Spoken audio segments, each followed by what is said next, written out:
ជំរាបសួរបាទខ្ញុំបាទខ្ញុំពុទ្ធចន្ទថាខ្ញុំជាស្ថាបនិកនិងជានាយកក្រុមហ៊ុន Agro Cambodia បាទហើយក្រុមហ៊ុន Agro Cambodia មានទីតាំងនៅភ្នំពេញនិងតាមបណ្ដាខេត្តមួយចំនួនបាទសូមបញ្ជាក់ថាក្រុមហ៊ុន Agro Cambodia ផ្ដល់សេវាកម្មប្រឹក្សាយោបល់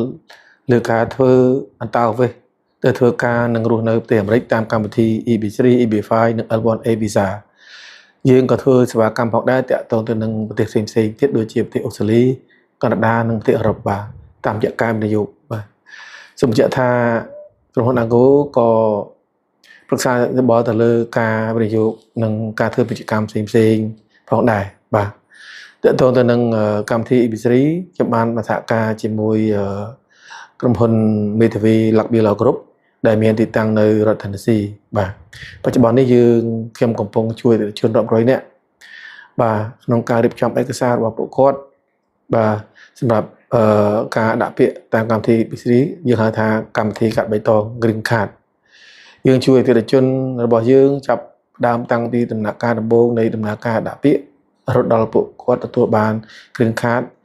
របស់ពួកគាត់ដើម្បីឲ្យពួកគាត់អាចរស់នៅសហរដ្ឋតាមទាំងគ្រួសារបាទប្រសិនបើបងប្អូនចាប់អារម្មណ៍ចង់រស់នៅអាមេរិកទាំងគ្រួសារស្របច្បាប់តាមកម្មវិធីធ្វើការងារឥតជំនាញបងប្អូនសូមបង្កើត account ឬចុះឈ្មោះប្រើពាក្យ sign up នៅក្នុង website ហ្នឹងដើម្បីឲ្យយើងខ្ញុំអាចជួយបងប្អូនឲ្យបានយល់ដឹងអំពីកម្មវិធី EB3 និងដំណើរការដាក់ពាក្យទាំងមូលក្នុងករណីបងប្អូនមិនមាន email បាទបងប្អូនត្រូវប្រើលេខទូរស័ព្ទដែលអាចប្រើប្រាស់ Telegram ជំនួសការចុះឈ្មោះសម្រាប់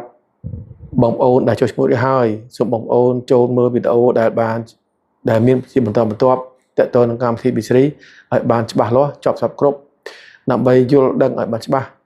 មុននឹងបងប្អូនធ្វើការណាត់ជួបយើងខ្ញុំសម្រាប់កម្មវិធីផ្សេងៗទៀតសូមចុចតាម link នៅលើ menu ដែលមានស្រាប់បាទសូមអរគុណទុកជាមុនបាទអរគុណជំរាបលាបាទ